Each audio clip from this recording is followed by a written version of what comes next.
미국 방부의 최후 통첩이 이스라엘을 뒤흔들고 있습니다. 한국 아니면 미국. 지금 당장 선택하라. 동맹국을 향한 전례 없는 압박이었습니다. 이유는 단 하나, 이스라엘의 한국 선택이 미국 군수산업 전체를 위협했기 때문입니다. 우리의 선택은 단 하나. 생존입니다. 당신들은 진짜 생존이 뭔지 모른다.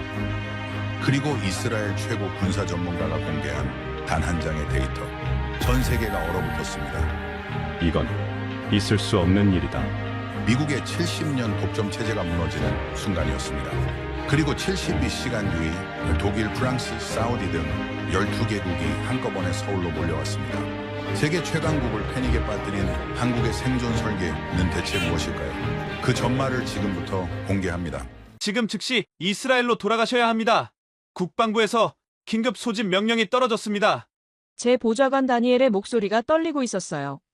그의 얼굴은 새하얗게 질려 있었습니다. 저는 파리 소르본 대학 강연장 단상 위에 서 있었죠. 500명이 넘는 세계 각국 방산 전문가들이 저를 바라보고 있었어요. 저는 엘리아나 골드만입니다. 텔아비브 대학 전략방어이론 석좌 교수죠. 30년간 이스라엘 방위 체계의 이론적 토대를 설계해온 사람으로서 에로우3 시스템의 완벽함을 세계에 증명하고 있던 순간이었습니다. 하지만 다니엘의 그 한마디가 모든 걸 바꿔버렸어요. 무슨 일입니까? 저는 마이크에서 손을 떼고 다니엘에게 다가갔습니다. 그가 제 귀에 속삭였죠. 텔아비브가 피격당했습니다. 에로우3가 요격에 실패했습니다. 순간 제 심장이 멈춘 것 같았습니다. 그 말이 무슨 뜻인지 이해하는데 몇 초가 걸렸어요. 불가능했습니다. 이론적으로 절대 불가능한 일이었거든요. 컨퍼런스 홀 대형 스크린에 CNN 속보가 떴습니다. 속보. 이스라엘 텔아비브 인근 군사시설 피격. 이란 극초음속 미사일 추정. 사상자 다수 발생. 강연장이 술렁이기 시작했어요. 제가 불과 10분 전까지만 해도 에로우3는 이론적으로 완벽합니다. 어떤 탄도 미사일도 이 시스템을 뚫을 수 없습니다라고 자신있게 말하고 있었는데 말이죠. 500명의 시선이 저에게 집중됐습니다. 그들의 눈빛에서 의구심이 보였어요. 이론적으로 완벽하다던 시스템이 뚫렸다고. 저는 마이크를 잡았습니다. 죄송합니다. 긴급 상황으로 강연을 중단해야겠습니다. 제 목소리가 떨렸어요. 30년 경력에서 처음 겪는 일이었습니다. 5시간의 비행이 지옥 같았습니다. 저는 비행기 좌석에 앉아 계속 계산을 되풀이했어요. 뭔가 착오가 있을 거라고, 오보일 거라고 스스로를 설득하려 했죠. 하지만 휴대폰으로 들어오는 뉴스 알림들은 냉혹했습니다. 이스라엘 방공망 무력화. 사상자 18명 확인. 에로우 시스템 완전 실패. 골드만 교수 이론 의문. 이란 신형 극초음속 미사일 실전 배치 성공. 18명. 그 숫자가 머릿속을 떠나지 않았어요. 제 이론 때문에, 제 계산이 틀렸기 때문에 18명이 죽었다는 생각이 저를 짓눌렀습니다. 벤구리온 공항에 착륙하자마자 군용 차량이 기다리고 있었어요. 사이렌을 울리며 텔아비브 국방부 지하 작전 상황실로 직행했죠. 상황실 문을 열고 들어서는 순간 저는 숨이 멎을 것 같았습니다. 거대한 전광판에 붉은 궤적이 그려져 있었어요. 이란에서 발사된 미사일의 실제 비행 경로였습니다. 그리고 그 옆에는 에로우3가 예측한 궤적. 둘은 완전히 달랐어요. 미사일은 에로우의 예측을 비웃듯이 완전히 다른 경로로 날아갔습니다. 교수님, 국방부 기술 책임자 모티가 다가왔습니다. 그의 얼굴도 창백했어요. 데이터를 보십시오.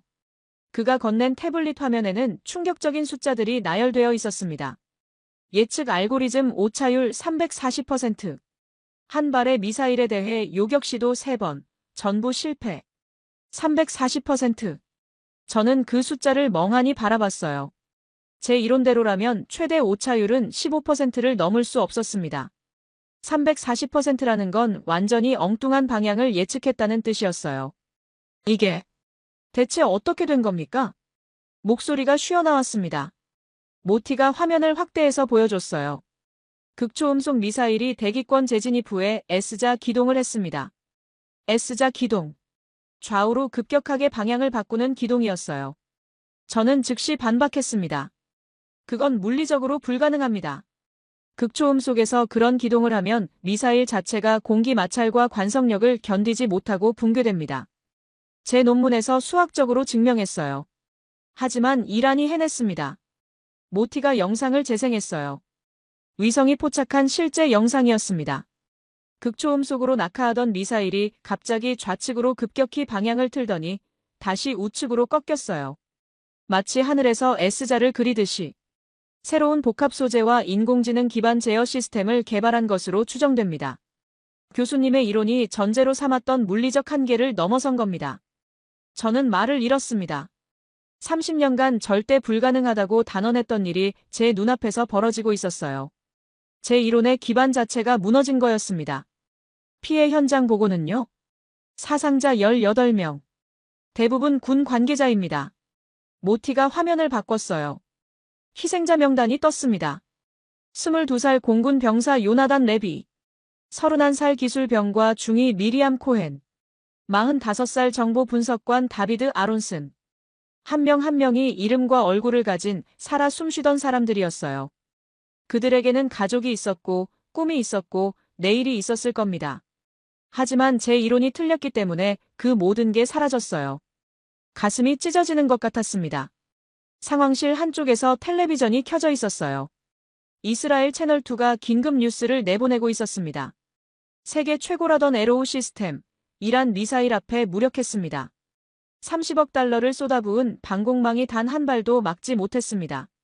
골드만 교수의 완벽한 이론은 대체 어디로 간 겁니까? 앵커의 목소리가 날카로웠어요. 스튜디오에 나온 군사 전문가가 말했습니다. 골드만 교수는 이론가입니다. 훌륭한 수학자죠. 하지만 전장은 이론대로 돌아가지 않습니다. 실전과 이론은 다릅니다. 그 말이 비수처럼 꽂혔어요. 맞는 말이었습니다. 저는 30년간 연구실과 강단에만 있었어요. 완벽한 이론을 만드는 데만 집중했죠. 하지만 현실은 제 이론을 조롱했습니다. 휴대폰이 울렸어요. 총리실이었습니다. 골드만 교수, 지금 즉시 총리실로 오십시오. 긴급 안보회의가 소집됐습니다. 2시간 후입니다. 전화가 끊겼어요. 2시간. 대책을 마련할 시간조차 제대로 주어지지 않았습니다. 교수님, 모티가 조심스럽게 말했어요. 더 심각한 문제가 있습니다.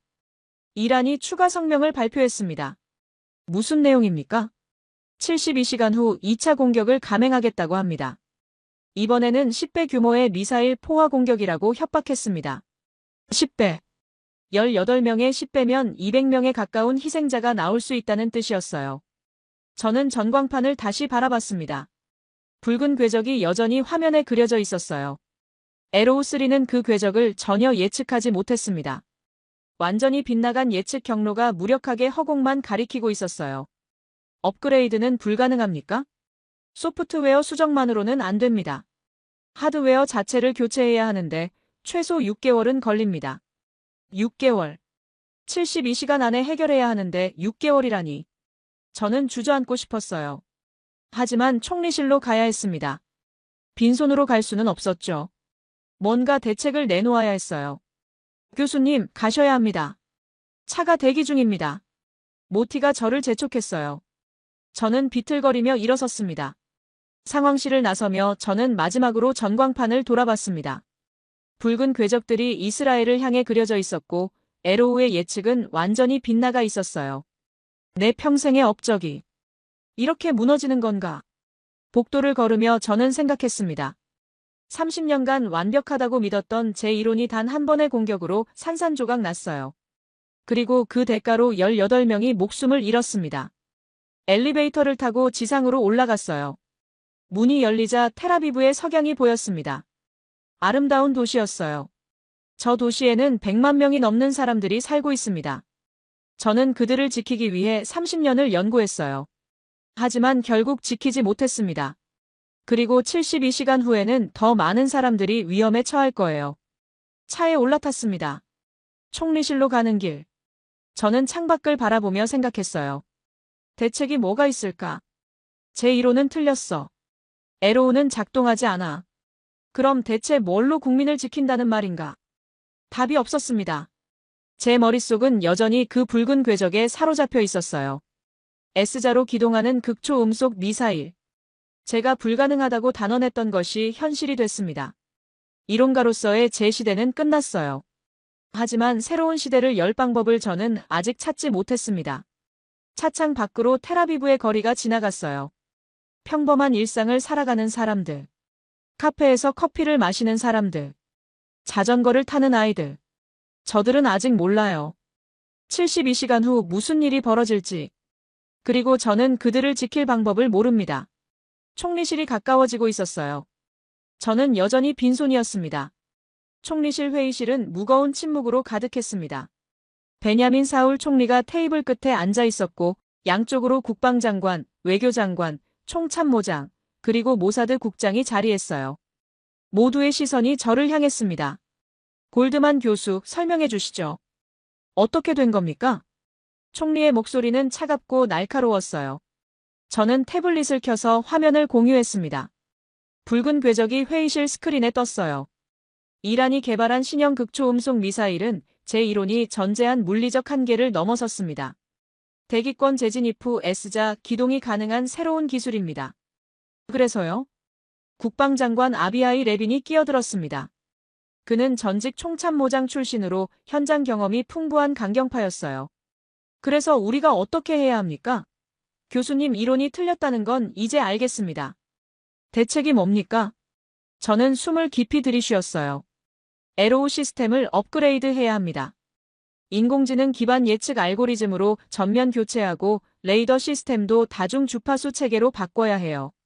시간은요? 최소 6개월입니다. 회의실이 술렁거렸습니다. 총참모장 요시다한이 테이블을 쳤어요. 6개월?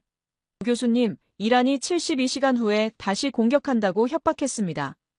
우리에게 6개월이 어디 있습니까? 그럼 자체 개발을 더 가속화해야 합니다. 연구진을 3배로 늘리고 예산을. 예산 문제가 아닙니다. 레빈이 소리쳤어요. 시간 문제입니다. 72시간 안에 해결해야 하는데 6개월이라니. 교수님, 제정신입니까? 저는 할 말을 잃었습니다. 레빈의 말이 맞았어요. 총리가 입을 열었습니다. 미국에는 연락했습니까? 외교장관 사라 골드스타인이 고개를 끄덕였어요. 펜타곤과 화상회의를 요청했습니다. 10분 후 연결됩니다. 잠시 후 회의실 스크린에 워싱턴 펜타곤의 제임스 워커 국장이 나타났습니다. 그는 미국 국방부 첨단무기국장으로 20년 경력의 베테랑이었어요. 총리님, 안타까운 일입니다. 워커의 목소리에는 동정보다는 냉정함이 묻어났습니다. 우리가 도울 수 있는 방법이 있습니까? 총리가 물었어요. 워커가 잠시 화면 밖을 보더니 대답했습니다. 글라이드 페이즈 인터셉터 시스템이 개발 중입니다. 극초음속 미사일 요격용이죠. 언제 배치 가능합니까? 2년 후입니다. 2년? 총리의 목소리가 높아졌어요. 우리는 72시간 후에 공격받습니다. 2년은 무슨 소용입니까? 죄송하지만 기술 개발에는 시간이 필요합니다. 검증되지 않은 시스템을 급하게 배치할 수는 없습니다. 워커가 태연하게 말했어요. 그럼 패트리어트 추가 배치는요? 제가 물었습니다. 현재 대만과 우크라이나가 우선순위입니다. 추가 배치는 8개월 후나 가능합니다. 8개월. 결국 미국도 즉각적인 해결책은 없다는 뜻이었어요. 기존 패트리어트 업그레이드는요? 그것도 최소 6개월은 필요합니다. 워커가 말했습니다. 저는 좌절감이 밀려왔어요. 우리가 그렇게 의존하던 동맹국이 위기 순간에는 도움이 되지 못했습니다. 그럼 우리 보고 어떻게 하라는 겁니까? 레빈이 화면을 향해 소리쳤어요. 72시간 안에 해결할 방법을 주십시오. 워커가 난색을 표했습니다. 이해합니다만 현실적으로 불가능합니다. 우리가 드릴 수 있는 건 정보 지원과 위성 감시 정도입니다. 회의가 끝나고 화면이 꺼졌어요. 회의실에 무거운 침묵이 흘렀습니다. 결국 우리끼리 해결해야 한다는 뜻입니다. 총리가 말했습니다. 모두가 저를 바라봤어요. 골드만 교수, 다른 방법은 정말 없습니까? 저는 화이트보드 앞으로 걸어갔습니다. 마커를 들고 수식을 적기 시작했어요. 이론적으로 계산해보면 만약 우리가 예측 알고리즘을 3중으로 중복 구성하고 다중 레이더 시스템을 교수님, 제 제자이자 국방부 실무국장인 아리엘 쉬프만이 조용히 말했습니다.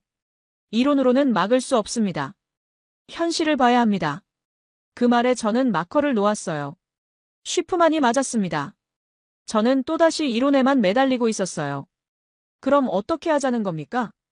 제 목소리가 떨렸습니다. 보복 공격밖에 없습니다. 레빈이 단호하게 말했어요. 이란 핵시설을 선제 타격합니다. 48시간 안에 작전 개시가 가능합니다. 그건 전면전을 의미합니다. 외교장관이 반대했어요. 이란뿐 아니라 시리아, 레바논, 예멘까지 개입할 겁니다. 중동 전체가 불바다가 됩니다.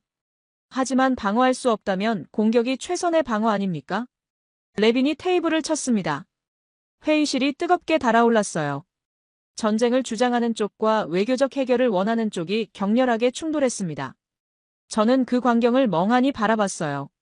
내 이론이 국민을 죽이고 있어. 내가 완벽하다고 믿었던 계산이 전쟁을 부르고 있어. 그때 총리의 휴대폰이 울렸습니다. 그는 화면을 보더니 얼굴이 굳었어요. 이란에서 메시지가 왔습니다. 회의실이 조용해졌어요. 총리가 메시지를 읽었습니다. 72시간 후 텔아비브, 하이파, 예루살렘을 동시에 타격한다. 10배 규모의 미사일 포화다. 이스라엘의 선택을 기다린다. 10배. 첫 공격이 한 발이었다면 이번엔 10발. 18명이 희생됐다면 이번엔 200명이 넘을 수도 있어요. 교수님, 쉬프만이 저를 불렀습니다. 자존심을 내려놓으셔야 합니다. 무슨 말입니까? 교수님은 평생 이론 가셨습니다. 완벽한 계산과 증명에만 집중하셨죠. 하지만 전장은 이론대로 돌아가지 않습니다. 그의 말이 가슴에 박혔어요. 평생을 바쳐 만든 이론을 버리라는 겁니까? 생존을 위해서라면 그래야죠. 쉬프만이 서류 하나를 제게 건넸습니다. 이게 뭡니까? 사흘 전에 온 이메일입니다. 교수님 스팸함에 들어가 있더군요. 저는 서류를 펼쳤어요. 제목이 보였습니다. 긴급. LSAM 최종 테스트 제한. 발신인은 대한민국 방위사업청이었습니다. 한국. 저는 코웃음을 쳤어요. 한국 무기라니. 검증도 안 된 시스템을 어떻게. 읽어나 보십시오. 쉬프만이 말했습니다. 저는 마지못해 첫 페이지를 넘겼어요. LSAM. 장거리 지대공 미사일 시스템. 극초음속 미사일 요격 실증 완료. 극초음속 요격이라는 단어가 눈에 들어왔습니다. S자 기동 대응 가능. 인공지능 기반 예측 알고리즘 탑재. 저는 계속 읽었어요. 읽을수록 눈이 커졌습니다. 다중 표적 동시 추적. 최대 8개 표적 동시 요격. 8개. 에로우는 최대 4개였어요. 배치 기간 36시간. 36시간? 그게 가능한가? 하지만 저는 고개를 저었습니다. 이건 서류상으로만 완벽해 보입니다. 실제로는 어떨지 모르죠. 한국은 실전 경험이 부족합니다. 폴란드가 작년에 도입했습니다. 쉬프만이 또 다른 서류를 건넸어요. 러시아 킨잘 극초음속 미사일을 요격했습니다. 나토 공식 인증 데이터입니다. 저는 그 서류를 받아들고 읽기 시작했어요. 구체적인 수치들이 나열되어 있었습니다. 요격률, 반응시간, 예측 정확도. 모든 게 우리 에로우보다 나았어요. 하지만 저는 여전히 반발했습니다. 우리 상황은 폴란드와 다릅니다. 이란의 미사일은 더 정교하고. 교수님, 총리가 끼어들었습니다. 선택지가 뭡니까? 전쟁 아니면 이겁니다. 둘 중 하나를 골라야 합니다. 저는 입술을 깨물었어요. 평생을 바쳐 만든 이론을 버리고 검증 안 된 외국 무기를 받아들이라니. 이론가로서의 자존심이 허락하지 않았습니다. 하지만 제 머릿속에는 계속해서 희생자 명단이 떠올랐어요. 요나단, 미리암, 다비드. 그리고 72시간 후에 나올 200명의 이름들. 자존심으로 국민을 지킬 수 있습니까? 쉬프만이 조용히 물었습니다. 저는 대답할 수 없었어요. 그의 말이 맞았습니다. 자존심으로는 한 명도 구할 수 없어요. 교수님, 모사드 국장 나탈리 카츠가 처음으로 입을 열었습니다. 그녀는 감정을 드러내지 않는 냉철한 분석관으로 유명했어요. 저에게 48시간을 주십시오. 이 데이터의 진위를 확인해 보겠습니다. 확인해서 뭐 합니까? 제가 되물었어요. 어차피 우리에겐 다른 선택이 없잖습니까? 그래도 확인은 해야죠. 거짓 정보일 수도 있으니까요. 카츠가 서류를 들고 일어섰습니다. 회의가 끝나고 저는 복도를 걸었어요. 창밖으로 텔아비브의 밤 풍경이 보였습니다. 수많은 불빛들. 저 불빛 하나하나가 사람들의 삶이에요. 정말 내 이론을 버려야 하나. 30년을 바친 연구를. 내 정체성을. 하지만 동시에 떠올랐습니다. 희생자들의 얼굴이. 그리고 72시간 후에 늘어날 명단이. 이론가로서의 자존심과 국민의 생명. 둘 중 하나를 선택해야 했어요. 저는 아직 결정하지 못했습니다. 하지만 시간은 무정하게 흐르고 있었어요. 72시간은 벌써 68시간으로 줄어들어 있었습니다. 그날 밤 저는 연구실로 돌아갔습니다. 잠을 잘 수가 없었어요. 머릿속은 온통 붉은 궤적과 희생자들의 얼굴로 가득했습니다. 책상에 앉아 창밖을 바라봤어요. 텔아비브 대학 캠퍼스는 조용했습니다. 새벽 2시. 평화로운 밤이었죠. 하지만 60시간 후에는 이 평화가 깨질지도 몰라요. 저는 노트북을 켰습니다. 이메일함을 열었어요. 쉬프만이 말한 그 이메일을 찾아야 했습니다. 스팸함을 뒤졌어요. 수백 통의 광고 메일 사이에서 그것을 발견했습니다. 긴급. LSAM 최종 테스트 제안. 발신인은 박태건. 대한민국 방위사업청 국제협력국장이었습니다. 사흘 전에 온 이메일이었어요. 저는 처음에 이걸 스팸으로 분류했습니다. 한국방산업체의 홍보 메일이라고 생각했거든요. 읽어볼 가치도 없다고 판단했죠. 하지만 지금은 달랐습니다. 저는 메일을 열었어요. 골드만 교수님께. 대한민국 방위사업청입니다.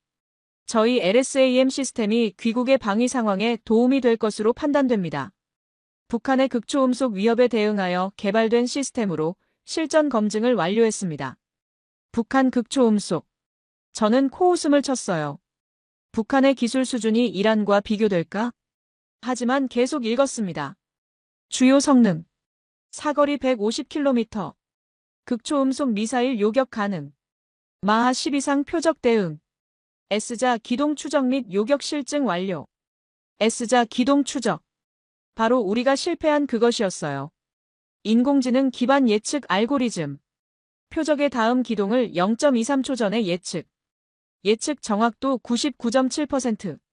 99.7%. 우리 에로우는 70%도 못 넘었는데. 저는 첨부 파일을 열었습니다. 기술 사양서였어요. 페이지를 넘기며 읽기 시작했는데 읽을수록 눈이 커졌습니다. 다중 표적 동시 교전 능력. 최대 8개 표적 동시 추적 및 요격. 8개. 이란이 10발을 쏜다면 8발은 막을 수 있다는 뜻이에요. 360도 전방위 커버리지. 이동 중 요격 가능. 자동 재장전 시스템 탑재. 이동 중 요격. 적의 선제 타격을 받아도 움직이면서 방어할 수 있다는 뜻이었습니다. 하지만 가장 놀라운 건 다음 항목이었어요. 배치 기간. 긴급 상황 시 36시간 이내 작전 준비 완료. 36시간. 미국은 2년, 우리 자체 개발은 6개월이라고 했는데 한국은 36시간이라고. 이게 정말 가능한 건가? 저는 혼잣말했습니다. 너무 완벽해 보였어요. 오히려 의심스러울 정도로. 다음 페이지에는 실전 데이터가 있었습니다. 폴란드 배치 사례. 러시아 킨잘 극초음속 미사일 요격 성공. 요격률 100%. 나토 인증 데이터. 100%. 단 한 발도 놓치지 않았다는 뜻이에요. 저는 계속 읽었습니다. 기술적 세부 사항들이 나왔어요. 레이더 주파수, 미사일 속도, 요격 고도, 반응 시간. 모든 게 구체적이고 상세했습니다. 다중 주파수 액티브 위상 배열 레이더. 전천 후 작동. 눈, 비, 모래폭풍 영향 없음. 우리 에로우는 모래폭풍이 심한 날 성능이 떨어지는데. 인공지능 딥러닝 알고리즘. 10만 건 이상의 시뮬레이션 학습 데이터 기반. 10만 건. 엄청난 데이터 양이었어요. 그런데 가장 충격적인 건 마지막 페이지였습니다. 가격. 미국제 패트리어트의 60% 수준. 성능은 더 좋은데 가격은 더 싸다고. 저는 노트북을 덮고 싶었습니다. 이건 말이 안 돼요. 어떻게 이런 일이 가능하죠? 하지만 동시에 마음 한편에서는 희망이 싹트기 시작했습니다. 만약 이게 정말이라면 만약 우리 문제를 해결할 수 있다면? 저는 다시 이메일을 읽었어요. 끝부분에 이런 문장이 있었습니다. 저희는 무기를 파는 것이 아닙니다. 귀국의 생존을 설계하는 것입니다. 시간을 되돌려드리겠습니다. 시간을 되돌린다. 무슨 뜻일까요? 저는 회신 버튼을 눌렀습니다. 하지만 손가락이 키보드 위에서 멈췄어요. 정말 이걸 믿어도 되나? 검증도 안 된 시스템을. 서류상으로만 완벽해 보이는 걸. 제 이론가로서의 자존심이 거부하고 있었습니다. 30년간 제가 만든 시스템 대신 외국 무기를 쓴다는 것. 그것도 실전 경험이 부족한 한국의 무기를. 하지만 희생자들의 얼굴이 떠올랐어요. 요나단, 미리암, 다비드. 그리고 60시간 후에 200명. 새벽 3시. 휴대폰이 울렸습니다. 나탈리 카치였어요. 교수님, 깨웠다면 죄송합니다. 아니요, 자고 있지 않았습니다. 무슨 일입니까? 한국 데이터 확인이 끝났습니다. 제 심장이 빨리 뛰기 시작했어요. 결과가 어떻습니까? 폴란드 사례는 사실입니다. 나토 공식 기록에 남아 있습니다. 러시아 킨잘 미사일 5발을 모두 요격했습니다. 5발 전부. 네. 요격률 100%입니다. 독일 연방군 관측단이 직접 확인했습니다. 저는 숨을 들이쉬었어요. 기술 사양은요?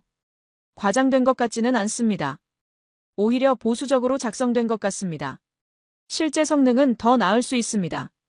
그게 무슨? 작년 한국국방과학연구소 테스트 영상을 입수했습니다. 암호화되어 있었지만 해독했습니다. 카츠가 파일을 전송했어요. 저는 노트북으로 영상을 열었습니다. 화면에는 한국의 어느 시험장이 나타났어요. 사막 같은 지형이었습니다. 10개의 모의 극초음속 미사일을 동시에 발사했습니다. 카츠가 설명했어요. 영상 속에서 하늘로 궤적들이 그려졌습니다. 10개의 붉은 선. 그리고 LSAM 시스템이 반응했어요. 연속으로 요격 미사일이 발사됐습니다. 하늘에서 섬광이 일었어요. 전부 요격했습니다. 카츠의 목소리에 놀라움이 묻어났어요. 10개 전부. 단 한 발도 놓치지 않았습니다. 저는 믿을 수가 없었습니다. 화면을 멈추고 돌려보고 다시 재생했어요. 하지만 결과는 같았습니다. 완벽한 요격. 반응 시간은요? 첫 탐지부터 요격까지 평균 4.3초입니다. 우리 에로우는 8초 걸립니다. 거의 2배 빠른 속도였어요. 교수님, 카츠가 조심스럽게 말했습니다. 이건 진짜입니다. 과장이나 허위가 아닙니다. 저는 노트북 화면을 멍하니 바라봤어요. 영상 속에서 완벽하게 요격되는 미사일들. 제가 불가능하다고 생각했던 것이 가능했습니다. 배치 시간도 확인했습니까? 한국군 자료를 보면 긴급 전개 훈련에서 실제로 40시간 만에 작전 준비를 완료했습니다. 40시간. 거의 이틀이면 된다는 뜻이에요. 교수님, 제 개인적 의견입니다만. 카츠가 말했습니다. 이게 우리가 가진 유일한 선택지입니다. 미국은 2년을 기다리라고 하고 자체 개발은 6개월이 걸립니다. 하지만 한국은 이틀이면 됩니다. 저는 대답하지 못했어요. 이론가로서의 자존심이 여전히 저항하고 있었습니다. 하지만 한국은 실전 경험이. 교수님, 카츠가 끼어들었습니다. 실전 경험이 뭐가 중요합니까? 우리 에로우는 30년 실전 경험이 있지만 이란 미사일 한 발 못 막았습니다. 한국 시스템은 실전이 적어도 테스트에서는 완벽했습니다. 그 말에 저는 할 말을 잃었어요. 카츠가 맞았습니다. 생각해 보십시오. 자존심과 국민의 생명, 둘 중 뭐가 더 중요합니까? 전화가 끊겼습니다. 저는 혼자 남았어요. 창밖을 보니 동이 트기 시작했습니다. 새벽 5시. 58시간이 남았어요. 저는 결심해야 했습니다. 이론가로서의 자존심을 버릴 것인가, 아니면 국민을 포기할 것인가. 아니었습니다. 그건 선택이 아니에요. 답은 이미 정해져 있었습니다. 저는 노트북을 다시 켰습니다. 박태건의 이메일에 회신을 작성하기 시작했어요. 박 국장님, 엘리아나 골드만입니다. 귀국의 LSAM 시스템 도입을 긴급히 검토하고 싶습니다. 화상회의가 가능하십니까? 전송 버튼을 누르는 순간 제 손이 떨렸습니다. 30년 신념을 버리는 순간이었어요. 하지만 동시에 새로운 가능성이 열리는 순간이기도 했습니다. 이메일을 보낸 후 저는 짧은 잠에 빠져들었습니다. 지친 몸과 마음은 잠깐의 휴식을 원했어요. 오전 10시. 몇 시간의 짧은 잠을 깬 저는 다시 총리실에 서 있었습니다. 교수님, 결정하셨습니까? 총리가 물었어요. 회의실에는 어젯밤과 같은 멤버들이 앉아 있었습니다. 모두 지친 얼굴이었어요. 저는 심호흡을 하고 입을 열었습니다. 총리님, 48시간만 주십시오. 48시간? 네. 한국의 LSAM 시스템을 긴급 도입하겠습니다. 회의실이 술렁거렸어요. 레빈 국방장관이 벌떡 일어났습니다. 교수님, 정신이 있으십니까? 한국 무기라니. 다른 선택이 없습니다. 저는 단호하게 말했어요. 미국은 2년을 기다리라고 하고 자체 개발은 6개월입니다. 하지만 한국은 40시간이면 배치가 가능합니다. 검증도 안 된 무기를. 검증됐습니다. 나탈리 카츠가 끼어들었습니다. 폴란드 실전 배치 데이터, 나토 인증 기록, 한국군 시험 영상까지 모두 확인했습니다. 이건 진짜입니다. 총리가 손을 들어 조용히 시켰어요. 골드만 교수, 이건 국가의 운명을 건 도박입니다. 확신하십니까? 저는 총리의 눈을 똑바로 바라봤습니다. 총리님, 우리에게 도박 외에 무슨 선택이 있습니까? 가만히 앉아서 이란 미사일을 맞습니까? 아니면 전면전을 시작합니까? 하지만 미검증 무기로 국방을. 에로우3는 30년 검증됐습니다. 하지만 이란 미사일 한 발 못 막았습니다. 제 목소리가 높아졌어요. 검증이 중요한 게 아닙니다. 성능이 중요합니다. 그리고 한국 시스템은 테스트에서 완벽했습니다. 레빈이 테이블을 쳤습니다. 미국이 가만히 있지 않을 겁니다. 동맹국을 우회한 결정이라고 항의할 게 뻔합니다. 그럼 미국 보고 이틀 안에 해결책을 내놓으라고 하십시오. 저도 소리쳤어요. 평생 차분했던 제가 이렇게 감정적으로 반응한 건 처음이었습니다. 우리 국민이 죽어가고 있습니다. 50시간 후면 200명이 더 죽을 수도 있어요. 그런데 외교적 체면을 따질 때입니까? 회의실이 조용해졌습니다. 총리가 고개를 끄덕였어요. 좋습니다. 48시간을 드리겠습니다. 하지만 그 후에도 해결이 안 되면 우리는 전면전에 돌입합니다. 감사합니다. 저는 고개를 숙였습니다. 그럼 즉시 한국과 접촉하십시오. 펜타곤에는 제가 직접 통보하겠습니다. 1시간 후, 저는 국방부 암호화 통신실에 앉아 있었습니다. 화면에 박태건 국장이 나타났어요. 그는 50대 초반으로 보이는 차분한 인상의 남자였습니다. 골드만 교수님, 연락 주셔서 감사합니다. 그의 한국어를 통역사가 번역했어요. 박 국장님, 시간이 없습니다. 바로 본론으로 들어가겠습니다. 저는 상황을 설명했습니다. 이란의 공격 에로우의 실패, 그리고 50시간 남은 시한. 박태건이 고개를 끄덕였습니다. 이해했습니다. LSAM 1개 포대를 긴급 배치하겠습니다. 배치 가능한 시간은요? 36시간이면 충분합니다. 36시간. 제 예상보다 빨랐어요. 36시간이요? 정말 가능합니까? 교수님. 박태건이 웃었습니다. 우리는 이미 6개월 전부터 준비했습니다. 6개월 전부터요? 네. 이란의 극초음속 미사일 개발 정보를 입수한 후 이스라엘이 어려움을 겪을 것이라 예상했습니다. 그래서 사전에 시뮬레이션을 돌렸습니다. 저는 놀랐어요.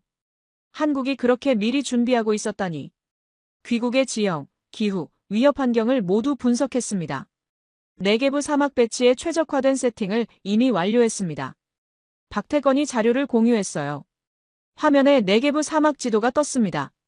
그리고 LSAM의 최적 배치 위치가 표시되어 있었어요. 이 위치에 배치하면 텔아비브, 예루살렘, 하이파를 모두 커버할 수 있습니다. 완벽한 분석이었습니다. 저보다 더 우리 지형을 잘 이해하고 있었어요. 교수님, 박태건이 말했습니다. 우리는 무기를 파는 게 아닙니다. 귀국의 생존을 설계하는 겁니다.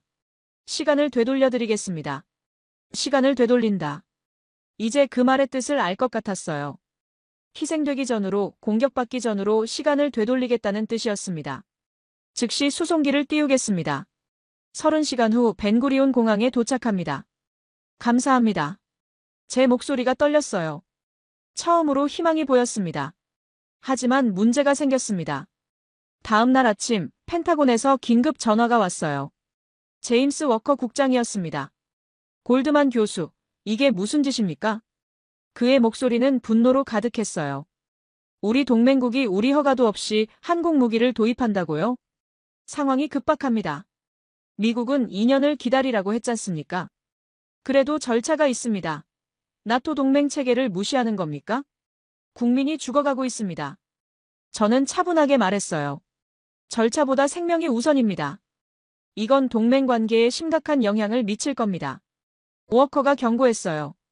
미국 의회에서 군사 원조 재검토 움직임이 있습니다. 생각을 다시 하십시오. 죄송하지만 이미 결정됐습니다. 저는 전화를 끊었어요. 손이 떨렸습니다. 70년 동맹국과의 관계가 금이 갈 수도 있었어요. 하지만 50명의 목숨과 동맹 관계, 무엇이 더 중요합니까? 30시간 후, 벤구리온 공항.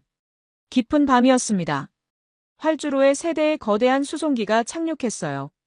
대한민국 공군 마크가 선명했습니다. 저는 쉬프만, 모티와 함께 현장에 나가 있었어요. 화물칸이 열리고 LSAM 시스템이 하역되기 시작했습니다. 거대한 발사대, 레이더 시스템, 지휘 차량. 모든 게 이동식이었어요. 이동식 플랫폼이군요. 모티가 감탄하며 말했습니다. 적의 선제 타격을 받아도 즉시 위치를 바꿀 수 있겠습니다. 한국 기술진 20명이 함께 도착했어요. 그들은 지체 없이 작업을 시작했습니다. 네게브 사막으로 즉시 이동합니다. 박태건이 말했어요. 그도 직접 왔습니다. 호송 차량이 준비됐어요. 한밤중에 네게브로 향했습니다. 사막 한가운데 미리 준비된 기지가 있었어요. 한국 기술진들이 신속하게 움직였습니다. 발사대를 설치하고 레이더를 전개하고 케이블을 연결했어요. 마치 오케스트라처럼 완벽하게 조율된 동작이었습니다. 6시간이면 작전 준비가 완료됩니다. 한국 기술자가 말했어요. 6시간. 정말 놀라운 속도였습니다. 저는 지휘 차량 안에서 시스템을 살펴봤어요. 화면에는 복잡한 인터페이스가 떠 있었습니다. 하지만 놀랍게도 직관적이었어요. 인공지능이 대부분을 자동으로 처리합니다. 박태건이 설명했어요. 조작자는 최종 발사 승인만 하면 됩니다. 나머지는 시스템이 알아서 합니다. 예측 알고리즘은요? 딥러닝 기반입니다. 15만 건의 시뮬레이션 데이터로 학습했습니다. 극초음속 미사일의 모든 가능한 기동 패턴을 학습했습니다. 15만 건. 엄청난 숫자였어요. 새벽 5시, 마침내 모든 설치가 완료됐습니다. 시스템 점검 시작합니다. 한국 기술자가 말했어요. 레이더가 천천히 회전하기 시작했습니다. 화면에 하나씩 신호들이 나타나기 시작했어요. 전방 150km 스캔 완료. 이상 없음. 인공지능 알고리즘 작동 정상. 발사 시스템 준비 완료. 모든 게 완벽하게 작동하고 있었어요. 교수님.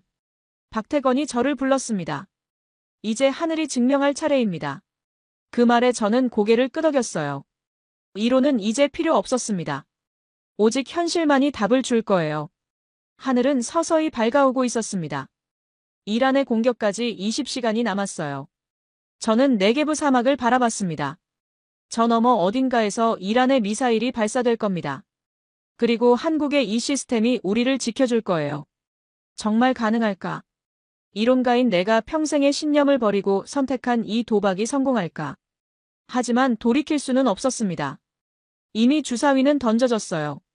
새벽 4시. 네게브 사막의 하늘은 여전히 어두웠습니다. 저는 지휘소 중앙 콘솔 앞에 서 있었어요. 손이 떨렸습니다. 심장이 터질 것 같았어요. 거대한 전광판에는 이스라엘 전역의 방공 상황이 실시간으로 표시되고 있었습니다. LSAM 2개 포대가 배치된 위치가 녹색으로 빛나고 있었어요. 교수님. 박태건이 제 옆에 섰습니다. 준비됐습니다. 모든 시스템 정상입니다. 그의 목소리는 차분했어요. 하지만 저는 그가 긴장하고 있다는 걸 알 수 있었습니다. 그의 이마에 땀이 맺혀 있었거든요. 정말 가능합니까? 제가 물었어요. 10발을 전부 막을 수 있습니까? 가능합니다. 박태건이 단호하게 대답했습니다. 저희 시스템은 동시에 8개까지 추적하고 요격할 수 있습니다. 2개 포대면 10발도 충분히 커버됩니다. 하지만 만약 교수님, 그가 제 어깨에 손을 얹었어요. 이론을 믿지 마십시오. 데이터를 믿으십시오. 저희는 2000번이 넘는 시뮬레이션을 돌렸습니다. 성공률은 99.8%입니다.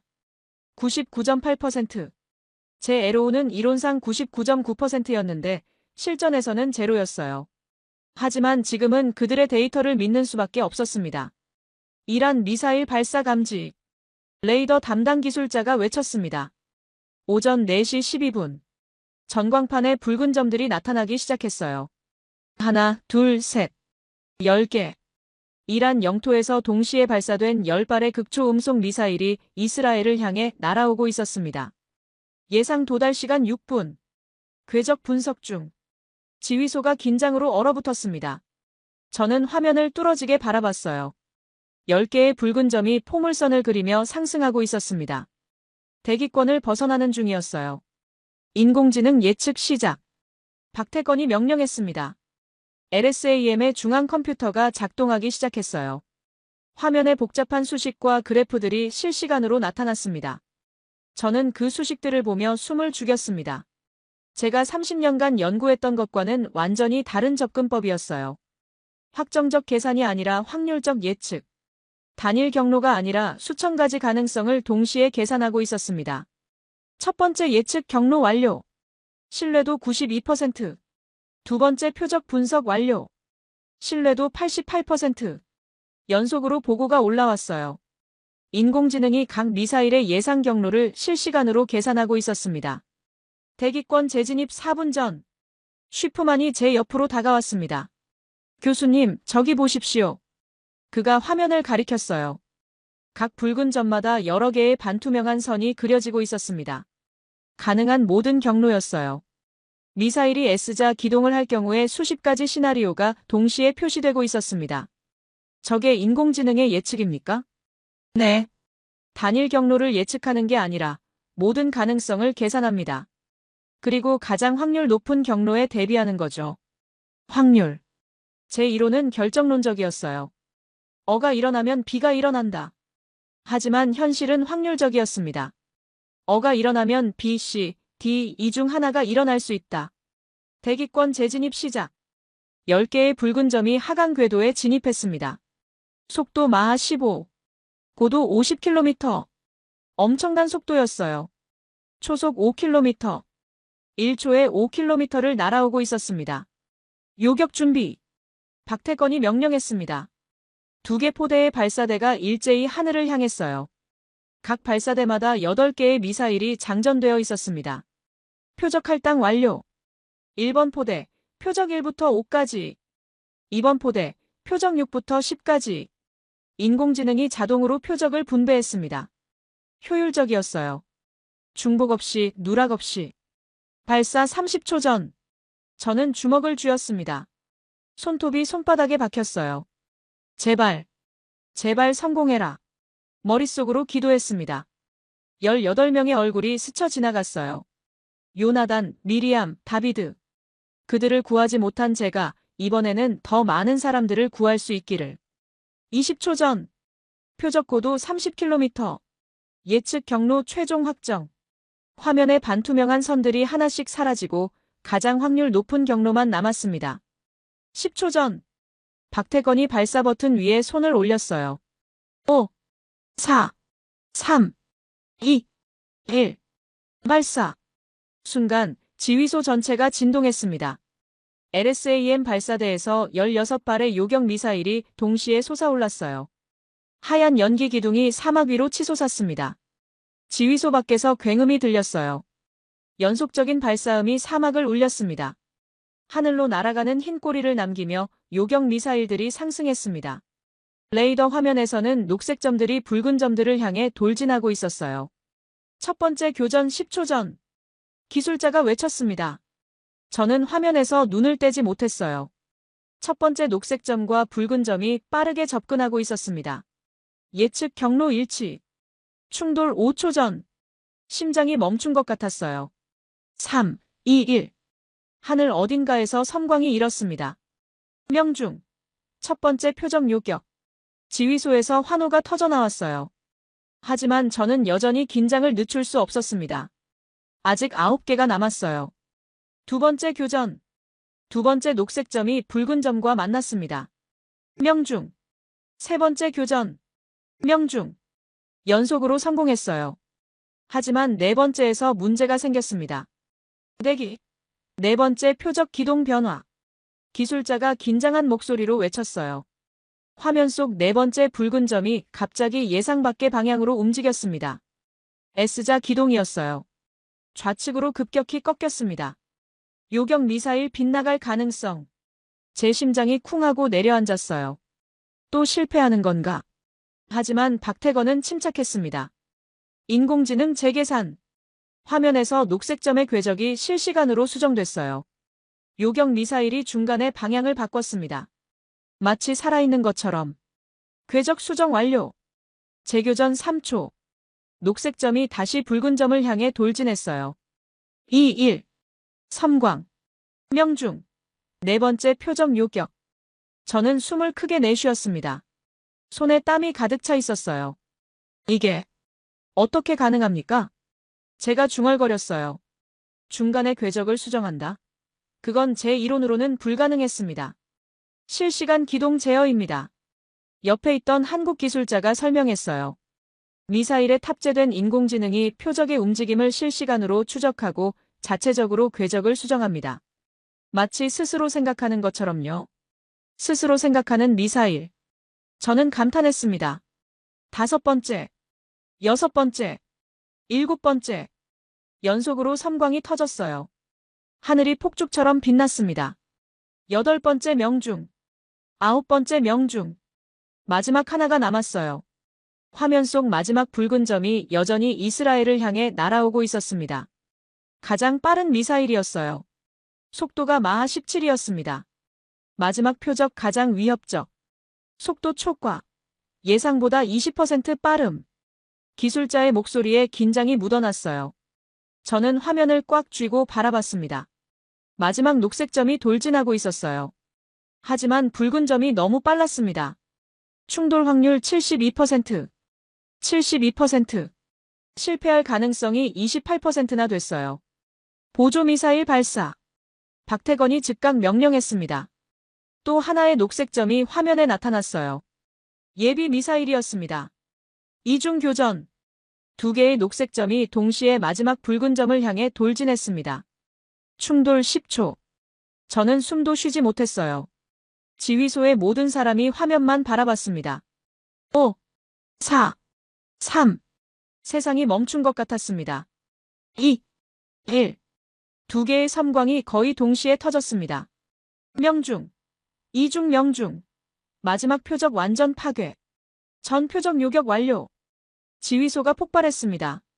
모두가 일어나서 환호했어요. 쉬프만이 저를 껴안았고 모티는 주먹을 불끈 쥐었습니다. 한국 기술자들이 서로 악수를 나눴어요. 하지만 저는 그저 화면을 멍하니 바라봤어요. 10개의 붉은 점이 모두 사라졌습니다. 단 하나도 남지 않았어요. 100% 요격. 제 눈에서 뜨거운 것이 흘러내렸습니다. 눈물이었어요. 30년 만에 처음 흘리는 눈물이었습니다. 교수님. 박태건이 다가와서 손을 내밀었습니다. 이론이 하늘에서 증명됐습니다. 저는 그의 손을 잡았어요. 손이 떨렸습니다. 아니, 당신들의 이론이 증명됐습니다. 제 이론은 틀렸어요. 아닙니다. 박태건이 고개를 저었어요. 교수님의 이론도 저희 시스템 안에 있습니다. 저희는 교수님의 연구를 기반으로 시작했거든요. 다만 현실에 맞게 진화시켰을 뿐입니다. 그 말에 저는 비로소 이해했습니다. 이론은 틀린 게 아니었어요. 불완전했을 뿐이죠. 그리고 그 불완전함을 인정하고 보완했을 때 진짜 생명을 구할 수 있었습니다. 감사합니다. 제 목소리가 갈라졌어요. 30년간 믿었던 제 이론은 틀렸어요. 하지만 그 이론을 버렸을 때 100명이 넘는 생명을 구할 수 있었습니다. 화면에는 평온한 하늘만 남아 있었어요. 10개의 미사일이 날아오던 하늘. 이제는 그 어떤 위협도 없는 평화로운 새벽 하늘이었습니다. 전쟁은 하늘에서 삭제됐습니다. 이란의 공격 예정 시간까지 3시간이 남았습니다. 저는 네게브 사막 지휘소에 앉아 있었어요. LSAM 시스템의 레이더 화면을 응시하고 있었습니다. 녹색 화면에는 아직 아무것도 나타나지 않았어요. 지휘소 안은 긴장감으로 가득했습니다. 쉬프만, 모티, 그리고 한국 기술진들이 각자의 자리에서 시스템을 점검하고 있었어요. 교수님, 박태건이 다가왔습니다. 긴장하고 계십니까? 긴장 안 할 수가 없죠. 저는 솔직하게 말했어요. 제 평생의 신념을 걸었습니다. 만약 실패하면 실패하지 않을 겁니다. 박태건이 차분하게 말했어요. 이 시스템은 3,000번이 넘는 테스트를 거쳤습니다. 한 번도 실패한 적이 없습니다. 하지만 실전은 다르지 않습니까? 그래서 우리가 여기 있는 겁니다. 그가 웃었어요. 한국 기술진들을 가리키며 말했습니다. 이 사람들은 모두 3년 이상 이 시스템과 함께했습니다. 시스템보다 사람을 믿으십시오. 그 말이 묘하게 위안이 됐어요. 2시간 전, 이란 테헤란 근처에서 움직인 포착. 나탈리 카츠가 위성 전화로 보고했습니다. 미사일 기지 여러 곳에서 동시 활동이 관측됩니다. 드디어 시작되는군요. 저는 심호흡을 했습니다. 추정 발사 시간은요? 1시간 후로 예상됩니다. 1시간. 저는 시계를 봤어요. 손이 떨리고 있었습니다. 에로우 시스템은요? 대기 상태입니다. 하지만 쉬프만이 말끝을 흐렸어요. 하지만 우리 모두 알고 있었습니다. 에로우는 이미 한 번 실패했어요. LSAM에 전적으로 의존합니다. 저는 말했어요. 박태건이 한국 기술진들에게 뭔가 지시했습니다. 그들이 일제히 움직이기 시작했어요. 최종 점검 들어갑니다. 30분 전, 이란 미사일 기지에서 10기가 동시 수직 상승했습니다. 카츠의 목소리가 스피커에서 터져나왔어요. 지휘소 안의 모든 사람이 긴장했습니다. 예상 탄착 지점은 텔아비브, 하이파, 예루살렘입니다. 10발. 첫 공격의 10배였어요. 비행시간 추정 15분. 15분. 저는 레이더 화면을 바라봤습니다. 아직 아무것도 보이지 않았어요. 교수님, 박태건이 말했습니다. 곧 우리 레이더 범위에 들어올 겁니다. 준비하십시오. 저는 고개를 끄덕였어요. 입이 바짝 말랐습니다. 10분 후. 표적 포착. 한국 기술자가 외쳤어요. 레이더 화면에 붉은 점들이 나타나기 시작했습니다. 하나, 둘, 셋. 10개. 극초음속 미사일 10발, 동시 접근 중. 화면에 궤적들이 그려지기 시작했어요. 모두 이스라엘을 향하고 있었습니다. 에로우 시스템 자동 가동. 모티가 외쳤어요.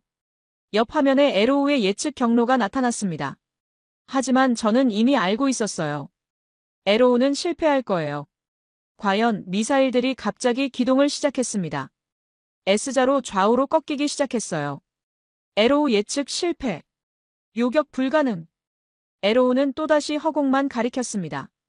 LSAM 가동하십시오. 저는 소리쳤어요. 박태건이 고개를 끄덕였습니다. 한국 기술자가 버튼을 눌렀어요. LSAM 시스템 활성화. 레이더 화면이 바뀌었습니다. 인공지능이 작동하기 시작했어요. 10개의 붉은 점 하나하나에 녹색 선이 그려지기 시작했습니다. 예측 경로였어요. 인공지능 예측 시작. 표적 1번부터 10번까지 궤적 분석 중. 미사일들이 S자로 기동하고 있었습니다. 하지만 놀랍게도 녹색 선들이 그 움직임을 따라가고 있었어요. 예측 정확도 98%. 전 표적 추적 중. 저는 숨을 죽였습니다. 정말 작동하고 있었어요. 발사 준비 완료. 우선순위 계산 완료. 발사 승인 요청합니다. 한국 기술자가 저를 바라봤어요. 모든 시선이 저에게 집중됐습니다. 제 손에 버튼이 쥐어졌어요. 교수님, 쉬프만이 말했습니다. 이론은 이제 필요 없습니다. 증명만이 남았습니다. 저는 그의 말에 고개를 끄덕였어요. 그리고 버튼을 눌렀습니다. 발사. 지휘소 밖에서 굉음이 들렸습니다. LSAM 발사대에서 연속으로 미사일이 솟아올랐어요. 하나, 둘, 셋. 10발. 하늘로 날아가는 흰 꼬리를 남기며 요격 미사일들이 상승했습니다. 레이더 화면에서는 녹색 점들이 붉은 점들을 향해 돌진하고 있었어요. 첫 번째 교전 10초 전. 예측 경로 일치. 충돌 5초 전. 저는 화면을 뚫어지게 바라봤습니다. 심장이 터질 것 같았어요. 3, 2, 1. 하늘 어딘가에서 섬광이 일었습니다. 명중. 첫 번째 표적 요격. 지휘소에서 환호가 터져나왔어요. 하지만 저는 여전히 긴장을 늦출 수 없었습니다. 아직 9개가 남았어요. 화면에서 연속으로 녹색 점들이 붉은 점들과 만났습니다. 두 번째 명중. 세 번째 명중. 네 번째 명중. 섬광이 하늘에서 계속해서 터졌어요. 다섯 번째. 여섯 번째. 일곱 번째. 저는 숨도 쉬지 못한 채 화면을 바라봤습니다. 여덟 번째 명중. 아홉 번째 명중. 마지막 하나가 남았어요. 화면 속 마지막 붉은 점이 여전히 이스라엘을 향해 날아오고 있었습니다. 마지막 표적 교전 중. 녹색 점이 붉은 점을 향해 돌진했어요. 충돌 3초 전. 세상이 멈춘 것 같았습니다. 2, 1. 마지막 섬광. 명중. 전 표적 요격 완료. 지휘소가 폭발했습니다. 모두가 일어나서 환호했어요. 쉬프만이 저를 껴안았고 모티는 주먹을 불끈 쥐었습니다. 하지만 저는 그저 화면을 멍하니 바라봤어요. 10개의 붉은 점이 모두 사라졌습니다. 단 하나도 남지 않았어요. 100% 요격. 교수님. 박태건이 다가와서 손을 내밀었습니다. 이론이 하늘에서 증명됐습니다. 저는 그의 손을 잡았어요. 손이 떨렸습니다. 감사합니다. 제 목소리가 갈라졌어요. 눈물이 나려고 했습니다. 30년간 믿었던 제 이론은 틀렸어요. 하지만 그 이론을 버렸을 때 진짜 생명을 구할 수 있었습니다. 화면에는 평온한 하늘만 남아 있었어요. 전쟁은 사라졌습니다. 요격 성공 10분 후 지휘소는 여전히 흥분으로 들끓고 있었습니다. 하지만 저는 조용히 밖으로 나왔어요. 네게브 사막의 새벽 공기를 마셨습니다. 차가웠어요. 하늘을 올려다봤습니다. 평온했어요.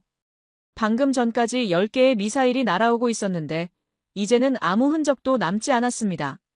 교수님, 쉬프만이 뒤따라 나왔어요. 괜찮으십니까? 아니, 괜찮지 않아. 저는 솔직하게 말했습니다. 30년간 믿었던 게 무너졌어. 내가 완벽하다고 생각했던 이론이 틀렸다는 걸 인정해야 해.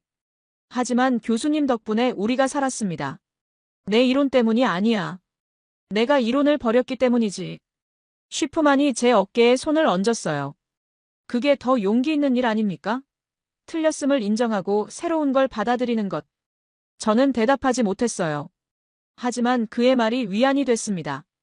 1시간 후 텔아비브 국방부 상황실. 거대한 스크린에 CNN 뉴스가 나오고 있었어요. 속보입니다. 이란이 이스라엘을 향해 발사한 10발의 극초음속 미사일이 모두 요격됐습니다. 앵커의 목소리가 흥분되어 있었어요. 이스라엘 국방부는 신형 방공 시스템을 이용해 100% 요격에 성공했다고 발표했습니다. 이는 전례 없는 일입니다. 스튜디오의 군사 전문가가 말했습니다. 믿기 어려운 일입니다. 극초음속 미사일 10발을 동시에 그것도 전부 요격했다니. 이건 기술적 혁명입니다. 어떤 시스템을 사용한 겁니까? 아직 공식 발표는 없지만 소식통에 따르면 한국의 LSAM 시스템이라고 합니다. 한국이요? 앵커가 놀란 표정을 지었어요. 네, 대한민국이 개발한 장거리 지대공 미사일 시스템입니다. 이번이 실전 첫 배치인데 완벽한 성공을 거뒀습니다. 상황실에 모인 사람들이 박수를 쳤어요. 저도 함께 박수를 쳤습니다. 이란의 반응은요? 총리가 카츠에게 물었어요. 침묵하고 있습니다. 테헤란 지도부가 긴급회의 중이라는 정보가 있습니다. 카츠가 대답했습니다. 아마 충격을 받은 것 같습니다. 10발을 쐈는데 하나도 안 통했으니까요.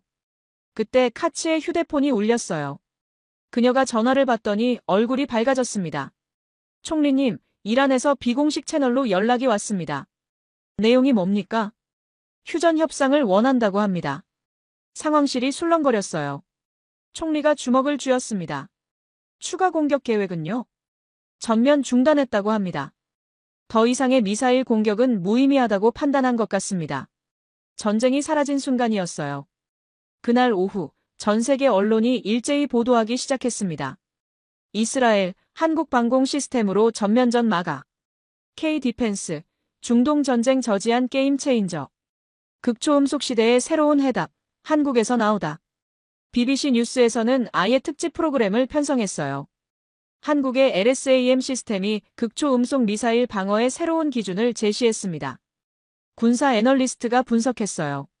미국의 패트리어트, 이스라엘의 에로우가 실패한 상황에서 한국 시스템만이 유일하게 성공했습니다. 이는 무엇을 의미할까요? 인공지능 기술의 차이입니다. 다른 전문가가 대답했어요. 한국은 막대한 데이터로 학습된 인공지능을 탑재했습니다. 인간의 예측을 넘어선 거죠. 알자지라에서도 긴급 토론이 열렸습니다. 중동의 군사 균형이 완전히 바뀔 수 있습니다. 이제 한국이 중동 안보의 핵심 파트너로 떠오를 것입니다. 이틀 후 제 연구실. 문을 두드리는 소리가 들렸어요. 나탈리 카치였습니다. 교수님, 보고 드릴 게 있습니다. 무슨 일입니까? 전 세계에서 문의가 쏟아지고 있습니다. LSAM 도입 문의요. 그녀가 리스트를 건넸어요. 저는 눈을 크게 떴습니다. 독일, 폴란드, 노르웨이, 핀란드, 터키, 사우디아라비아, UAE. 12개국이 넘었어요. 특히 독일이 적극적입니다. 국방장관이 직접 서울을 방문했다고 합니다. 프랑스는요? 프랑스도 기술 협력을 요청했습니다. 저는 웃음이 나왔어요. 그렇게 한국을 무시하던 프랑스가 이제는 협력을 원한다니. 미국의 반응은요? 침묵하고 있습니다. 하지만 펜타곤 내부에서는 한국과의 공동 개발을 검토 중이라는 소문이 있습니다. 결국 성능 앞에서는 모두가 무릎을 꿇는군요. 일주일 후 총리실. 이스라엘 내각이 공식 결정을 발표했습니다. 에로우 시스템을 단계적으로 폐기하고 LSAM을 주력 방공 체계로 도입한다. 총리가 선언했어요. 추가로 3개 포대를 도입하여 이스라엘 전역을 커버할 것이다. 언론이 질문을 쏟아냈습니다. 골드만 교수님의 에로우 시스템은 어떻게 됩니까? 한 기자가 물었어요. 총리가 저를 바라봤습니다. 저는 일어섰어요. 제 이론은 틀렸습니다. 회의장이 조용해졌어요. 30년간 완벽하다고 믿었지만 현실 앞에서 무너졌습니다. 저는 이론가였습니다. 하지만 전장은 이론대로 돌아가지 않았어요. 제 목소리가 떨렸습니다. 하지만 제가 배운 게 있습니다. 때로는 틀렸음을 인정하는 것이 진정한 용기라는 것을. 자존심보다 생명이 우선이라는 것을. 기자들이 받아 적고 있었어요. 앞으로 이스라엘의 방위 정책은 어떻게 됩니까? 새로운 교리가 필요합니다. 제가 대답했어요. 기술에는 국경이 없습니다. 어디서 만들었든 성능이 좋으면 도입해야 합니다. 생존이 자존심보다 우선입니다. 한 달 후 텔아비브 대학 특별 강연. 저는 다시 강단에 섰습니다. 500명이 넘는 청중이 모였어요. 한 달 전 파리에서의 그 강연과 비슷한 규모였습니다. 하지만 제 마음가짐은 완전히 달랐어요. 여러분, 저는 오늘 제 이론의 장례식을 치르러 왔습니다. 청중이 웅성거렸어요. 30년간 저는 완벽한 이론을 추구했습니다. 수학적으로 증명 가능한, 논리적으로 완벽한 시스템을 만들고자 했죠. 하지만 현실은 제 이론을 조롱했습니다. 파워포인트 화면에 붉은 궤적이 떴어요. 이란 미사일의 실제 경로였습니다. 이게 현실입니다. 제 이론으로는 예측할 수 없는 현실이죠. 저는 청중을 바라봤어요. 하지만 저는 배웠습니다. 이론가는 현실 앞에서 겸손해야 한다는 것을. 완벽한 이론은 없다는 것을. 중요한 건 끊임없이 배우고 인정하고 변화하는 것입니다. 다음 화면에 LSAM의 요격 장면이 떴어요. 한국의 시스템이 성공한 이유는 완벽한 이론 때문이 아닙니다. 겸손함 때문입니다. 그들은 자신들의 이론을 맹신하지 않았어요.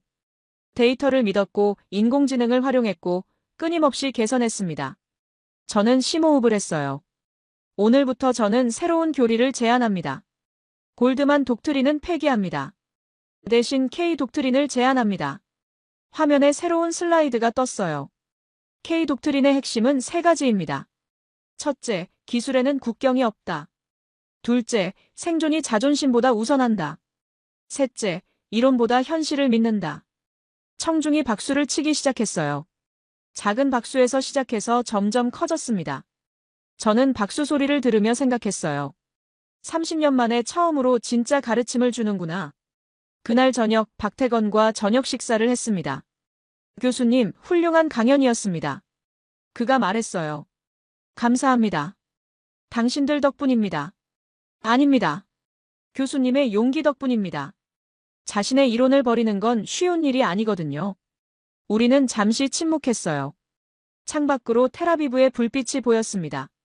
교수님, 박태건이 조용히 말했습니다. 우리는 처음부터 교수님의 이론을 존중했습니다. LSAM의 기반도 사실은 교수님 같은 이론가들의 연구에서 나왔어요. 무슨 말입니까? 우리는 전 세계의 이론을 연구했습니다. 미국, 러시아, 유럽, 이스라엘. 그 모든 이론을 배우고 통합했어요. 교수님의 에로우 이론도 저희 알고리즘에 반영되어 있습니다. 저는 놀랐어요. 그러니까 제 이론이 완전히 틀린 건 아니었다는 말입니까? 네. 불완전했을 뿐입니다. 우리는 그 불완전함을 인공지능으로 보완했을 뿐이에요. 그 말에 저는 묘한 위안을 받았습니다. 제 30년이 완전히 헛된 건 아니었군요. 이론과 실전의 결합. 제가 중얼거렸어요. 맞습니다. 그게 K 독트린의 진짜 의미 아닐까요? 박태건이 잔을 들었습니다. 새로운 시작을 위해. 저도 잔을 들었어요. 새로운 시작을 위해. 석 달 후. 텔아비브의 하늘은 평화로웠습니다. 이란과의 휴전협정이 체결됐고 중동의 긴장도 많이 완화됐어요. LSAM 3개 포대가 이스라엘 전역에 배치됐습니다. 요격률은 여전히 100%를 유지하고 있었어요. 저는 이제 새로운 연구를 시작했습니다. 한국과의 공동 연구였어요. 제 이론적 지식과 한국의 실전 기술을 결합하는 프로젝트였습니다. 어느 날 저녁 연구실에서 창밖을 바라봤어요. 텔아비브의 불빛들이 평화롭게 빛나고 있었습니다. 제 휴대폰에 메시지가 왔어요. 쉬프만이었습니다. 교수님, 오늘 민간인 피해 보고 나왔습니다. LSAM 도입 후 90% 감소했습니다. 90%. 얼마나 많은 생명을 구한 걸까요? 저는 답장을 보냈습니다. 감사합니다. 자존심을 버린 보람이 있군요. 하늘을 올려다봤어요. 별이 빛나고 있었습니다. 이론은 하늘에서 증명됐어. 그리고 하늘은 우리에게 새로운 길을 보여줬지. 지금까지 골드만 교수의 사연 어떠셨나요? 여러분, 골드만 교수는 회고록 마지막에 이렇게 썼습니다. 이론은 하늘에서 증명됐다. 자존심보다 생존이, 이론보다 현실이, 편견보다 증거가 중요하다고. 지금 이 순간에도 텔아비브 상공에는 LSAM이 하늘을 지키고 있습니다. 이스라엘 국민들은 처음으로 사이렌 소리 없이 잠듭니다.